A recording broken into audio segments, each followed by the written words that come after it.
Good morning, everybody, students.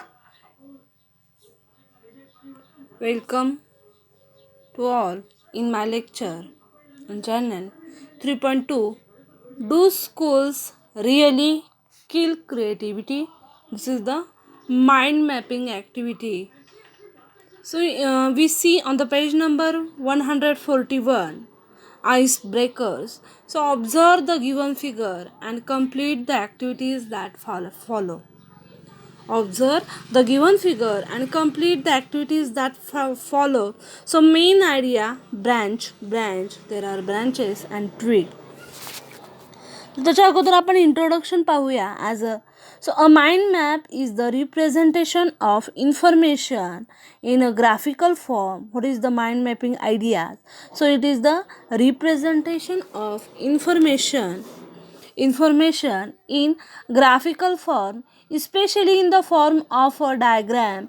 It is hierarchical, for example, as a ranking classes terms for one above the other according to the importance or status, and shows the relationship among the various elements. So mind mapping is very useful way of transmitting information into and out of your brain.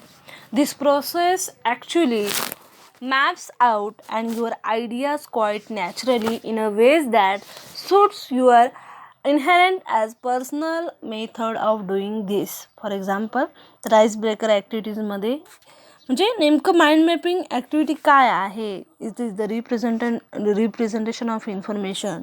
Observe the given figure and complete the activities that follows. आता जी figure दिलेला आहे, picture दिलेला आहे, ते आपण पहिल्यांदा observe करा, निरीक्षण करा, नंतर ज्या आपल्याला कृती दिलेल्या आहेत त्याप्रमाणे करायचं आहे. फर्स्ट क्वेश्चन आहे त्याच्यामध्ये, replace the main idea by any other thought or title of your own. तुम्ही त्याच्यामध्ये कुठलंही टायटल घालू शकता. मेन आयडिया जे आहे त्याच्यामध्ये कुठलंही टायटल घालू शकता आणि त्याच्याशी रिलेटेड. फर्स्ट फॉर एक्झाम्पल तुम्ही लिटरेचर आहात तर लिटरेचर तुम्ही साहित्याबद्दल तिथे लिहू शकता ॲज अ लिटरेचर और टी व्ही और एज्युकेशन. मग एज्युकेशनशी रिलेटेड काय आहे ते येऊ शकतं. तर आपण इथं घेऊ शकतो ॲज अ लिटरेचर. तर सेकंड आहे B, add 3 supporting ideas to the main ideas as their branches. Add 3 supporting ideas to the main ideas as their branches. तुम्ही त्याच्यामध्ये जणू काही तर 2 ब्रँचेस आहेत त्या आयडियाचे, सपोर्टिंग आयडियाज.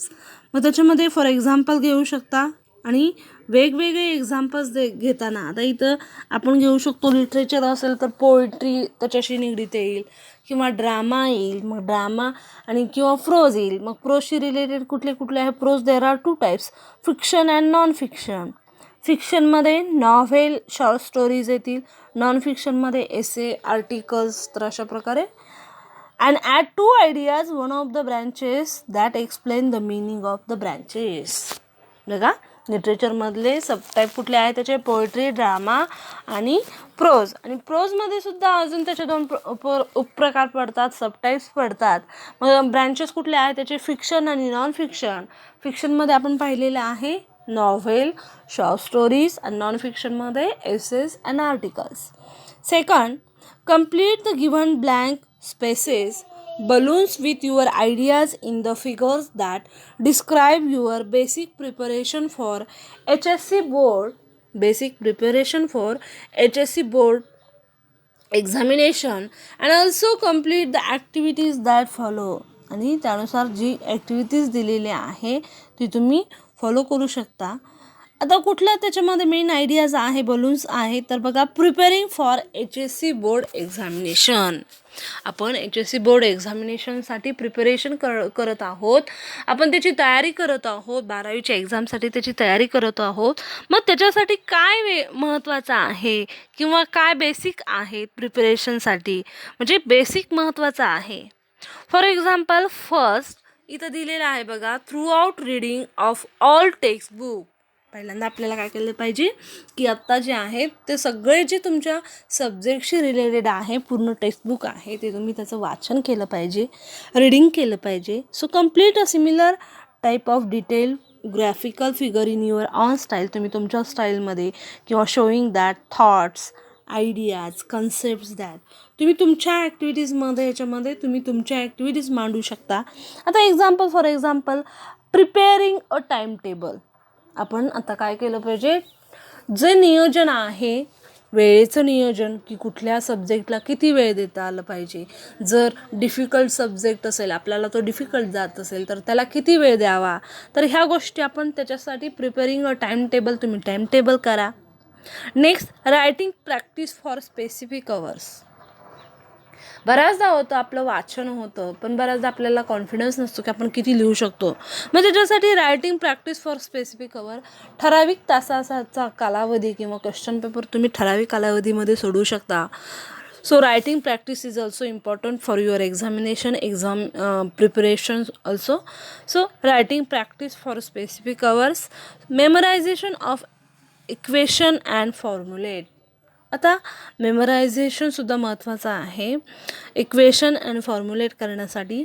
नेक्स्ट आपण घेऊ शकतो as a providing time for as relaxation and physical exercise. आता आपल्याला फक्त अभ्यासासाठीच वेळ द्यावा असं आहे का, नाही. आपल्याला थोडंसं त्या अभ्यासातून सुद्धा एक रिलॅक्स आराम मिळाला पाहिजे. आणि त्याचबरोबर आपल्याला फिजिकल एक्झरसाइज, आपले जे व्यायाम आहेत, शारीरिक व्यायाम, त्यामुळे मानसिक जो तणाव असतो तो सुद्धा आपला कमी होत असतो. त्यामुळे ह्या गोष्टीकडून पण आपण दुर्लक्ष न करता, so providing time for your relaxation and physical exercise. Next, preparing memory maps and as a mnemonics. बघा, आपण आपली मेमरी जी आहे ते वाढवण्यासाठी, म्हणजे फक्त वाचनच करत राहा, रीडिंग करत राहावं, तर मेमोराईज किती झालेलं आहे आपलं, त्याच्यासाठी तुम्ही मॅप्सचा अवलंब करू शकता. Next, going through the college notes and making as condensed self notes. बघा, म्हणजे तुम्हाला ज्यावेळेस तुमचे एखादे टीचर्स कॉलेजमध्ये किंवा शाळेमध्ये तुमच्या नोट्स देत असतात, त्यावेळेस फक्त ते नोट्स महत्त्वाचे आहेत का, नाहीत. Collect your all notes and make your self notes. आणि त्यानंतर तुम्ही स्वतःच्या नोट्स त्याच्यातून काढायच्या आहेत. याचा अर्थ तुमचं प्रिपरेशन तुम्हाला लक्षात येईल. आणि last one is for example as a allocating sufficient time for revision. आणि आपल्याकडं पुरेसा वेळ कशासाठी पाहिजे, रिव्हिजन करण्यासाठी. पुन्हा त्याचं रिव्हिजन करण्यासाठी आपल्याला पुरेसा वेळ पाहिजे. पण त्याच्या अगोदर आपल्याला वाचन महत्त्वाचं आहे, रीडिंग महत्त्वाचं आहे. जर तुम्ही पहिलाच टेक्स्टबुक वाचलंच नाही तर तुम्हाला रिव्हिजनला वेळ भेटेल का, नाही. तर सगळ्यात अगोदर तुम्ही टेक्स्टबुक वाचा आणि नंतर टाईमटेबल त्याचे तयार करा. टाईमटेबलनुसार प्रत्येक सब्जेक्टला किती वेळ द्यायचा ते ठरवा. So preparing for HSC board examination, याच्यासाठी तुम्हाला जे योग्य वाटेल त्याच्यानुसार तुम्ही प्रिपरेशन करा. आणि नियोजन करण्यासाठी आत्ताच वेळ आहे. कारण काय, एकदा वेळ निघून गेली तर आपल्याला त्याच्यावरती जास्त लक्ष देता येणार नाही. त्यामुळे सगळ्यांनी सेफ राहा, सुरक्षित राहा आणि एक्झामची तयारी जी आहे ती फुल अँड फायनल करा, जेणेकरून तुम्हाला रिव्हिजन करता येईल नंतर. Activity. So complete a similar type of detail as graphical figure in your own style, showing the thoughts, ideas, concepts that keep on generating in your mind. Then you choose a particular style, design, or graphical representation to describe the same idea, fact, situation, and then this type of presentation can be called as a mind mapping. आता mind mapping ही संकल्पना जी आहे ती काय आहे, तर त्याच्यामध्ये ग्राफिकल रिप्रेझेंटेशन असतं, पर्टिक्युलर स्टाईल, म्हणजे त्याच्यामध्ये एक्झाम्पल्स जे दिलेले असतात, use different shapes, arrows, lines as a connectors, balloons, म्हणजे वेगवेगळे त्याच्यामध्ये as a connected shapes, different shapes वापरलेले असतात. So first we see activity कशी आहे, तर complete as a similar type of detailed graphical figure in your own style. तुम्ही तुमच्या स्टाईलमध्ये डिटेल्ड ग्राफिकल फिगर आहे ती लिहू शकता. Showing the thoughts, ideas, concept that keep on generating in your mind. तुम्ही तुमचे थॉट्स जे आहेत, कन्सेप्ट जे आहेत,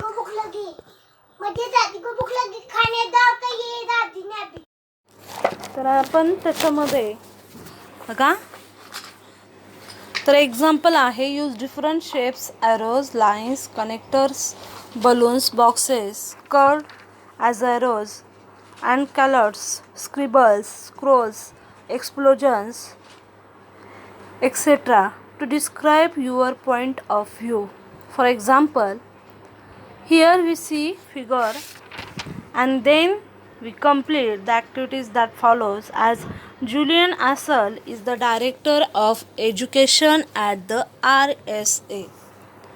बघा जुलियन ॲसलच्या आहेत त्या डायरेक्टर्स आहेत RSच्या. So previously he work in number 10 and doing as street as deputy director of the British prime ministers. तर so he worked in number 10 as Deputy Director of the British Prime Minister Policy Unit and Senior Policy Advisor to Deputy Prime Minister. So Nick Clegg previously he was the Director of Centre Forum and a Westminster as a best think as a tank. So he has also worked as a post-conflict advisor to the British government in Whitehall and to the United Nations and Kosovo. So there is the explanation, here is the example. In this example we see as a true creativity. आता creativity as important. So in the most watched TED talk of all times, educationalist Sir Ken Robinson FRSA claims that schools kill creativity. So arguing that we don't grow into creativity, we grow out of it, or rather we get educated out of it. To Robinson, creativity is as important as literacy and we should afford it the same status. So Sir Ken Robinson claims schools kill creativity. आता हा जो पूर्ण passage जो आहे आपण ती third पॅसेजमध्ये तर तिन्ही पॅसेजच्या ह्याच्यामध्ये डायग्राम काढलेला आहे. सर केन रॉबिन्सनचे क्लेम्स काय काय आहे तर त्यामधला पहिला क्लेम्स आहे स्कूल्स किल्स क्रिएटिव्हिटी. बघा schools kill creativity. Second education out of creativity. Second जे आहे एज्युकेशन म्हणजे काय तर ती कशी असते एज्युकेशन शिक्षण हे कसं असतं as a out of creativity. And third creativity to be occurred or acquired in education itself. बघा नाविन्य क्षमताचे क्रिएटिव्हिटी जी काय असते ती कशी मिळते आत्मसात होते किंवा प्रतिसाद होते acquired in education itself. शिक्षणाच्या माध्यमातून नवनिर्माण क्षमता जी आहे ती आपोआप प्राप्त होत असते. So true creativity is based on knowledge. म्हणजे खरी क्रिएटिव्हिटी कशामध्ये आहे तर ती पूर्ण आपल्या नॉलेजवरती अवलंबून असते. which in turn is based on in literacy. Our schools where children develop the literary skills as on which will the further learning and depends are therefore not killing creativity but cultivating it by providing. बघा म्हणजे creativity जी आहे ती निर्माण होण्याची क्षमता जी असते ती providing as a foundation young people need to properly creative. लहान मुलांच्यावरती संस्कार जे असतात ते मोठ्यापासून होत असतात as a foundation of young people. जो फाउंडेशन असतो तो कुणापासून प्राप्त होत असतो as a young people. So need to properly creative as evidence of how schools kills creativity. So Robinson cites the example of young girl as called Gillian Lyman, who at the age of 8 was already viewed as the problem of students with probable learning difficulty due to her inability and sit still and concentrate when her mother sought a medical explanation for as Gillian's constant so fidgeting and lack of focus, the doctor suggested they speak privately. आताची young girl आहे Gillian तर तिचं example सांगितलेलं आहे. तिचं वय काय आहे ॲट द एज ऑफ 8. 8 वर्षाची ती आहे. So her already problem views as a problem student level. So learning difficulty तिची लर्निंग डिफिकल्टी म्हणजे लर्निंग प्रॉब्लेम आकलन क्षमता जी आहे ती कमी आहे आणि त्यामध्ये inability for to sit still and concentrate, आणि तिच्यामध्ये तर ॲबिलिटी क्षमता नाही, इनॅबिलिटी आहे. कशासाठी? तर एका जागी स्थिर बसण्याची किंवा एका जागी लक्ष वेधण्याची, कॉन्सन्ट्रेट करण्याची क्षमता जी आहे तिच्यामध्ये कमी आहे. So when her mother sought a medical explanation, ज्यावेळेस तिची आई जी ओळखण्यात येतं आणि मेडिकल एक्सप्लेनेशनसाठी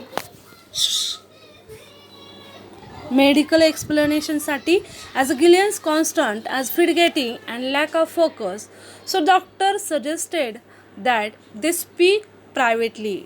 मग डॉक्टरांच्याकडे गेल्यानंतर मेडिकल ट्रीटमेंटसाठी डॉक्टर काही सजेशन देतात, सूचना देतात. As the two adults got up to leave and the meaning of leave, LEAVE, बघा LIVE, live, the word is different from leave, LEAVE. मग दोन्ही शब्दामध्ये म्हणजे दोन्ही शब्दाचे अर्थ जे आहेत ते मिनिंग जे आहेत there are different from each other. So main important here if you see that we are observing as the doctor turned on the radio and left alone in a music filled room. So young Gillian began to dance. डॉक्टरांनी त्यांना एक सूचना दिली की तिच्या रूममध्ये एकदा एक रेडिओ लावतात आणि let alone in a music field room. तिला एका म्युझिक फील्ड, जे रूमचं वातावरण आहे ते म्युझिकमध्ये पूर्ण music filled with room alone आणि एकीला सोडण्यात येतं. As a young Gillian began to dance, आणि ती काय करते? डान्स करायला सुरुवात करते, नृत्य करते. So observing her through the window, आणि डॉक्टर जे असतात तिला ऑब्झर्व करतात, निरीक्षण करतात त्या खिडकीमधून. And the doctor turn to her mother and Gillian's not sick, he said she is a dancer. आणि तिच्या आईला तिची काळजी वाटत असते की आपली जी मुलगी आहे ती सीक आहे, अभ्यासाच्या बाबतीत असेल तिची आकलन क्षमता जी आहे ती कमी आहे, learning abilities poor. So doctor turn to her mother, Gillian is not sick, ते म्हणतात की गिलियन जी आहे ती सिक नाही, कमकुवत नाही. He said she is a dancer. So today at the age of 92 Gillian can look back a long career in ballet dance. आता ती किती वर्षाची झालेली आहे? 92 वर्षाची झालेली आहे. आणि Gillian can look back on a long career, Gillian आता पाठीमागं होऊन पाहू शकते. म्हणजे तिचं पूर्ण लाँग करियर कशामध्ये आज झालं? A ballet dance and musical theatre which saw her become as a world most successful choreographer. ती जगातली एक यशस्वी कोरिओग्राफर म्हणून गणण्यात तिची गणना केली जाते. With hits like Andrew Lord as Weber's cat and the Phantom of the opera among her many achievements. तिच्या ज्या महत्त्वाकांक्षा आहेत, मग त्याच्यामध्ये म्युझिकल थिएटर असेल किंवा कोरिओग्राफर म्हणून असेल किंवा फॅन्टम म्हणून असेल. ॲज ओपेरा म्हणजे थिएटरचं, the name of the theatre is opera. So at her school had all but return her off and mistaking her extraordinary talent for some form of behavioral problem as cognitive as impairment. So Gillian Lyons. आता हा जो passage आहे तो पॅसेजमधले mind mapping ॲक्टिव्हिटीजमध्ये कशा प्रकारे काढलेले आहेत बघा. ज्या इम्पॉर्टन्स नोट्स आहेत किंवा इम्पॉर्टन्स जे वर्ड्स आहेत. For example as Gillian Lyman is a young girl 8 years of age, problem student. Second, inability to sit still and concentrate. तिच्यामध्ये कुठली इनॅबिलिटी होती? To sit still and concentrate, एका जागी लक्ष वेधण्याची, कॉन्सन्ट्रेट करण्याची तिची इनॅबिलिटी होती. थर्ड, मेडिकल एक्सप्लेनेशन, तिला मेडिकल एक्सप्लेनेशन दिलं जातं. Doctor turn on radio, Gillian alone began to dance. Doctor काय करतात? तर रेडिओ चालू करतात आणि गिलियन जी आहे ती एकटी आहे आणि ती कशाला सुरुवात करते? As a dance. To not sick as a but a dancer. So career at the musical theatre. आणि तिचं जे करिअर आहे तिनं तिच्या करिअरची सुरुवात म्युझिकल थिएटरमधून सुरुवात केली in a ballet dance. So world's most famous as successful choreographer and school ignored her extraordinary talent. म्हणजे शाळेमध्येच फक्त हुशार असणं ह्याच्यामध्ये आहे का? तर नाही. तिचे जे टॅलेंट आहे तिनं एक्स्ट्राऑर्डिनरी टॅलेंट त्यामध्ये दाखवलेलं आहे. एक्सप्लेनेशन आपल्याला इथं देण्यात आलेलं आहे. तर याद्वारे आपण पॅसेजवरती कशा प्रकारे ते पॉईंट्स काढले जातात ॲज अ गिलियन लायम और sir Ken Robinson claims. Third, we see third here we example. Third example दिलेलं आहे बघा, वेगळं दिलेलं आहे. A huge amount of research on skill acquisition. बघा, skill acquisition has found that the skills developed by training. आपली कौशल्य असतात ते कशाने डेव्हलप होतात, विकसित होतात, तर ट्रेनिंग अँड प्रॅक्टिस. आपली कुठलेही स्किल आहे ते डेव्हलप होण्याचं पाठीमागचं कारण काय असेल तर ट्रेनिंग आणि प्रॅक्टिस हे महत्त्वाचं आहे. Are very rarely generalise to other areas and are in fact very closely related to a specific training. आणि ज्या गोष्टीमध्ये आपल्याला ट्रेनिंग किंवा स्पेसिफिक करायचं आहे तर त्या स्पेसिफिक ट्रेनिंग असतात.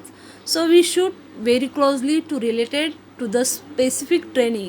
So it is certainly unhelpful and probably wrong therefore to talk about critical thinking as a skill. So critical thinking is an important part of the most disciplines, and if you ask as disciplinary expert to describe what they mean by critical thinking.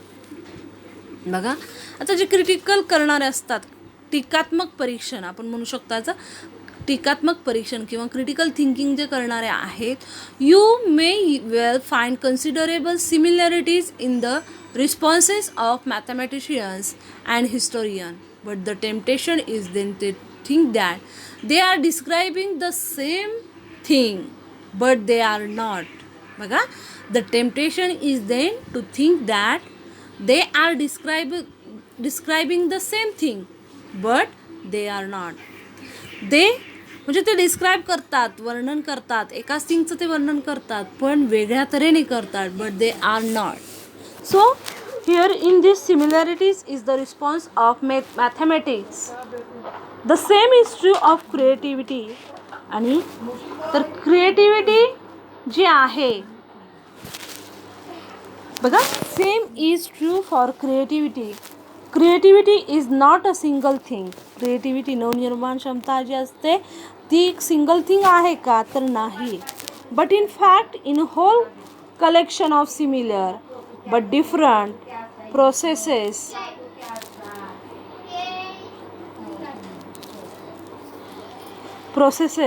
So creativity in mathematics is not the same as creativity in visual arts. बघा, तर same creativity जे असते true for creativity, as creativity is not a single thing but in fact a whole collection of similar but different. Whole collection of similar but different as process. So creativity in mathematics is not the same as creativity in visual arts. If a student decide, बघा, if a student decides to be creative in mathematics by deciding 2 plus 2 equal to 3, that is not being creative. जर एखाद्या स्टुडंटने creativity निर्माण करण्यासाठी गणितामध्ये समजा 2 plus 2 equal to 3 केलं तर that is not being creative, but it is just silly since the student is no longer doing mathematics. So creativity involves as a being at the edge of field but still being within it. जर आपण नवनिर्माण क्षमता म्हणून गणितामध्ये मॅथ्समध्ये समजा की आपण 2 plus 2 3 केलं तर ती क्रिएटिव्हिटी आहे का, नवनिर्माण क्षमता आहे का, तर नाही. It is just silly sins. ते काय असेल, एका मूर्खाचं लक्षण असेल. And the student is no longer doing mathematics. आणि एखादा स्टुडंट, एखादा विद्यार्थी मॅथमॅटिक्समध्ये काय करू शकतो, तर ती नवनिर्माण क्षमता करण्यासाठी as creativity involves as being at the age of field but still being within it. So similar arguments. The meaning of argument we called as a वादविवाद. The meaning of argument we called as a वाद-विवाद. So similar arguments can be made for the other 21st century skills such as problem solving, communication, learning and how to learn. बघा, arguments कुठले कुठले आहेत 21st सेंचुरीचे स्किलचे, तर 21st century skills such as problem solving, जे problems आहेत ते solve केले पाहिजेत. कम्युनिकेशन केलं पाहिजे. ॲज अ संभाषण लर्निंग हाऊ टू लर्न. आणि लर्निंग काय तर how to learn. So there is some evidence that students who learn to work well with others in one setting may be more effective doing so in other settings. So some transfer is definitely possible. So however, the really important message from the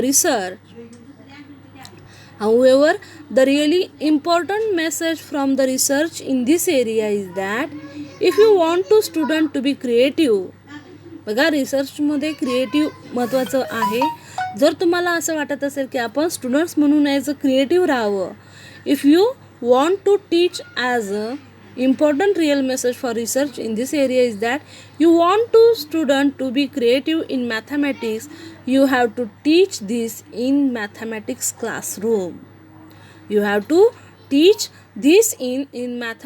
classroom. If you want to student to think critically in history,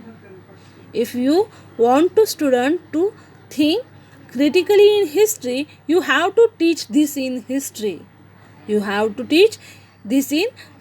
So mastering disciplines and learning to communicate effectively,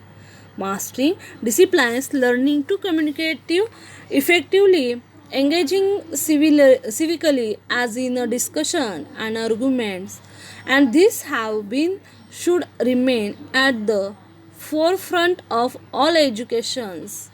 And the ancient talk about the importance of understanding and what is true. बघा, तर याच्यामध्ये काय सांगितलेलं आहे, जर आपल्याला मॅथमॅटिक्सचं creative बनण्यासाठी आपल्याला काय करावं लागेल, तर मॅथमॅटिक्स जे आहे, गणित आहे, ते आपल्याला क्लासरूममध्ये ते कसं बरोबर आहे, क्रिएटिव्ह आहे, हे शिकवायला आलं पाहिजे. If you want to student as a critically in history, आपल्याला इतिहासाच्या व्यक्तीचं किंवा आपण क्रिटिकल जे लिखाण करतो, तर ते लिखाण करण्यासाठी आपल्याला हिस्ट्री आहे ती शिकवायला आली पाहिजे. म्हणजे काय की आपण एक रिसर्च स्टुडंट्स आहे आणि रिसर्चचा एक भाग म्हणला तर क्रिएटिव्हिटी आहे. So ancient talks about the importance of understanding is true. म्हणजे जे लोक, प्राचीन लोक, जुनी लोक सांगतात की आपल्याला काय महत्त्वाचं आहे, इम्पॉर्टन्स काय आहेत, understanding of is true, what is not. बघा, अंडरस्टँडिंग म्हणजे कुठलीही गोष्ट आपण वाचली तर ती अंडरस्टँडिंग होण्यासाठी महत्त्वाची आहे. आपल्याला ती समजली पाहिजे आणि हे खरं आहे. आपल्याला काय चांगलं आहे, काय वाईट आहे हे आपल्याला कळलं पाहिजे. So what is not and what is beautiful and what is not worth linger. So and what is good in terms of being as worthy person and worker citizen. So this educational goals should be as a perennial. So 21st century skills. आता 21st century skills कुठले कुठले आपण पाहिलेले आहेत बघा. आपण वरती पॅसेजमध्ये पाहिलेलं आहे. 21st century skills कुठले कुठले आहेत, कौशल्य कुठली कुठले आहेत, 21व्या शतकातली कौशल्य. तर problem solving, communication, learning how to learn, and last one is transfer of skill. जे स्किल आहे ते आपल्याला काय करता आलं पाहिजे, ट्रान्सफर करता आलं पाहिजे. आता ट्रान्सफर स्किल कसं करता आलं पाहिजे, तर हँडरायटिंग चांगली असेल तर हँडरायटिंगचं आपल्याला एसे रायटिंगमध्ये ते ट्रान्सफर करता आलं पाहिजे. तर याप्रमाणे आपल्याला अनेक स्किल आहेत ते ट्रान्सफर करता आले पाहिजेत. The short answer is no, although they certainly can if they forget 2 important lessons. आता 2 important lessons कुठले आहेत बघा. First is that if the maximum numbers of children are to be given the greatest possible chance of realizing their creative potential, so schools need to provide rich and broad curriculum म्हणजे काय, अभ्यासक्रम. बऱ्याचदा आपल्याला जे difficult words असतात त्याचे meanings माहीत नसतात आणि त्या डिफिकल्ट वर्ड्सचे मीनिंग्स माहीत नसल्यामुळे आपल्याला क्वेश्चनचे आन्सर हे जे आहे ते लिहिता येत नाहीत. तर पहिल्यांदा आपल्याला जो प्रश्न विचारलेला असतो, कारण का तो पॅसेजमध्ये कुठंही उत्तर आन्सर असू शकतं, जर डिफिकल्ट वर्ड्सचे आपल्याला मिनिंग माहीत नसतील तर आपल्याला आन्सर लिहिता येत नाहीत.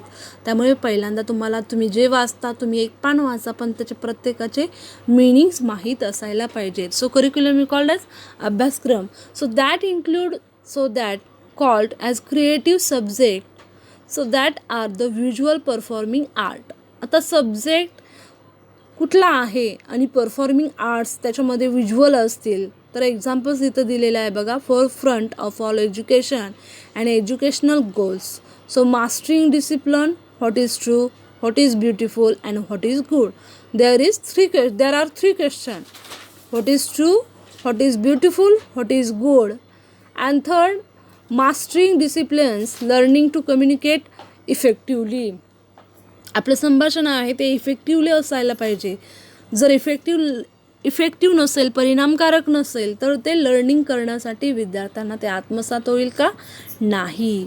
So engaging as civically in discussion and argument. So do school kill creativity. That is first.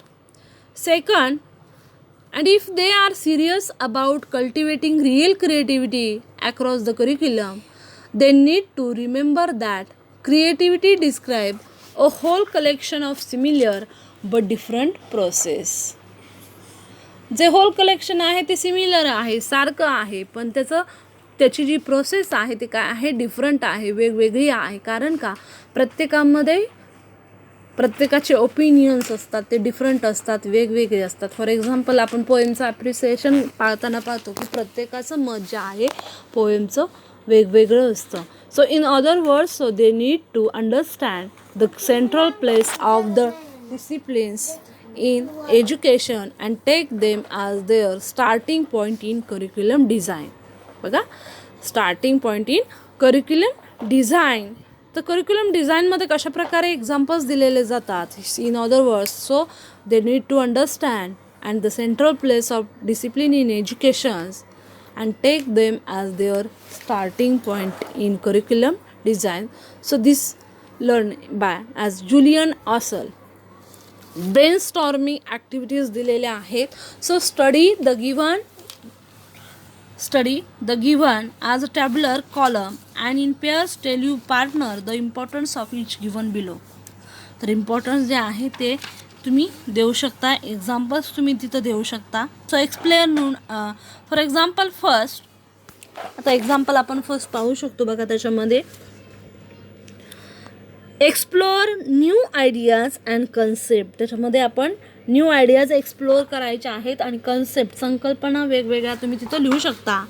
आता त्यामध्ये काय करायचं आहे? मग enhance activities with mind mapping. आता कशाप्रकारे तुम्ही तुमची ॲक्टिव्हिटी जी आहे की enhance your activities. So help students get a better understanding of new ideas by having them create a mind map. A mind map can assist with understanding and because it conveys as a hierarchy and relationship allowing students to see the big pictures. आपल्या ज्या ideas आहेत, ज्या संकल्पना आहेत, कल्पना आहेत, त्या brainstorming करण्यासाठी किंवा एक्सप्लोअर करण्यासाठी विद्यार्थ्यांना बेटर अंडरस्टँडिंग होण्यासाठी त्यांना as a create mind map त्यांनी एक काय केलं पाहिजे?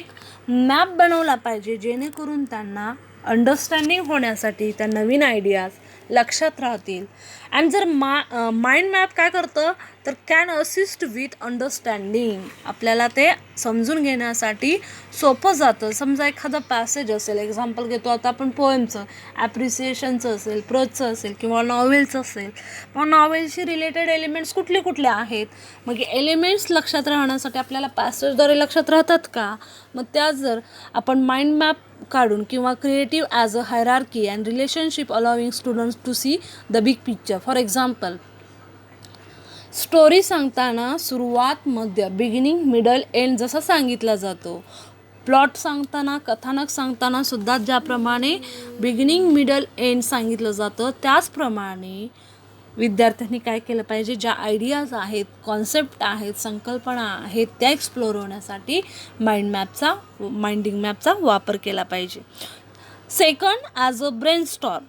आता ब्रेनस्टॉर्मसाठी एक्झाम्पल्स आपण त्याच्यामध्ये बघू शकतो. As a for example it helps us and overall pictures. तुम्ही तुमच्यामध्ये as a mind mapping as a templates for example as a use your own ideas, thoughts, concepts, all illustrate as develop.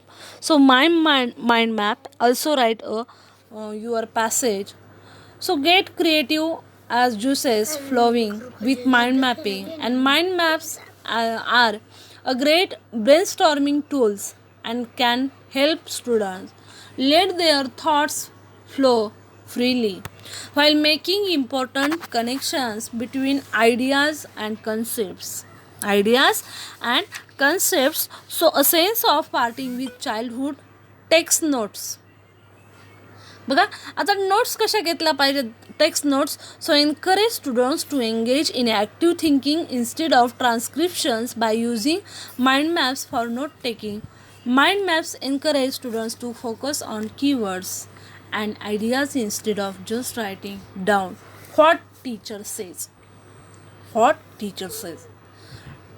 Notes टेकिंगमध्ये ज्यावेळेस teachers बोलत असतात त्यावेळेस त्यांचे notes just writing down what the teacher say. Teachers जे बोलत आहेत ते आपण तुमच्या नोटबुकमध्ये नोट डाऊन करतात, त्याला म्हणतात as a note taking. Write essay. Student can create and essays outline. So gather argument and quotes or brainstorm ideas for your essays with mind map. Brainstorms ideas for your message as mind map. Memorise information. आता जी माहिती आहे ती memorise राहण्यासाठी mind maps active and many levels of brain activity are a great tool to help with memorisation from vocabulary and words to a foreign language. 6. Create presentations. How students use mind maps to present information in an interesting and engaging way.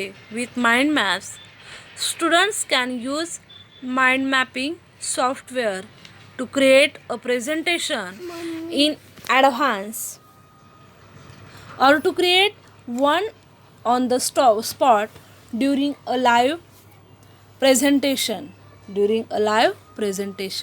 आता create presentation करण्यासाठी, एखादं presentation करण्यासाठी, सादर करण्यासाठी तुम्हाला त्या present करण्याची जी माहिती आहे, इन्फॉर्मेशन आहे, सो प्रेझेंट इन्फॉर्मेशन आणि इंटरेस्टिंग, ती कशी असली पाहिजे, इंटरेस्टिंग असली पाहिजे.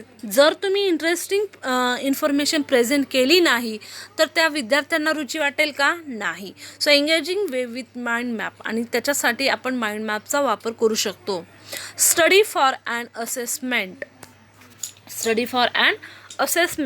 So mind maps are a great way for students to gather all the information that may be covered on an examination, including class notes, textbook chapter and reading list. Class notes, textbook chapters and reading list. 8. Execute group projects. By using a mind map, student can visualize what needs to be done and who needs to do it. So using an online mind mapping program is best for group project to student can easily share it. म्हणजे आपल्याला group project जे आहे मुलांना आता काय होतं की easily to share, ते सोप्या तऱ्हेने ऑनलाईनवरती शेअर करू शकतात आणि डिस्कस करू शकतात, आणि हा ऑनलाईनचा जो आहे तो फायदा आहे. आता जसा फायदा आहे त्याचे तोटे पण आहेत, पण तोट्यांचं लक्षात न घेता इथं आपण काय घेतलेलं पाहिजे, बेनिफिट लक्षात घेतलं पाहिजे. नेक्स्ट सेकंड आपण पाहू शकतो, as a given below is a mind mapping as templates. So use your own ideas, thoughts, concepts to illustrate and develop them. Develop your ideas in the form of as a main branch and sub branch and territory, for example as branches. For example, my mind map. आता त्याच्यामध्ये example दिलेलं आहे माय mind map. तर माय mind मॅपचं examples देताना त्याच्यामध्ये बघा, first idea, second idea, third idea आणि fourth idea. मग फर्स्ट आयडिया कशाशी रिलेटेड आहे? फॉर एक्झाम्पल फर्स्ट आयडिया असेल तर त्या कशाशी रिलेटेड असेल? एक्झाम्पल व्हॉट्सअपशी असेल, व्यक्तीशी असेल किंवा जीवनाशी असेल, मेसेजशी असेल. सेकंड आयडिया आपण सांगू शकतो text about the ideas goes here. And third ideas आपण कुठल्याही फॅन असेल किंवा वातावरण असेल. फोर्थ असेल ती ॲज अ आपलं घर असेल, प्रकाश असेल. तर अशा प्रकारे ज्या आयडियाज आहेत, आपली पहिली संकल्पना काय आहे, दुसरी संकल्पना काय आहे, तिसरी संकल्पना काय आहे, अशा आपण प्रत्येक आयडियाज ज्या आहे त्या आपण त्याद्वारे मांडू शकतो. I hope. आणि याच्यामध्ये A3, A4 आणि A5 different frames design on mind mapping, benefits of mind mapping. तर बेनिफिट्स कुठले कुठले आहेत माइंड मॅपिंगचे ते लिहायचे आहेत. Uses of mind mapping in note taking and differences between mind mapping and concept mapping. आणि त्याच्यामध्ये फरक काय आहे माइंड मॅपिंगमध्ये आणि कन्सेप्ट मॅपिंगमध्ये. तर I hope you have understood very well. Thank you very much.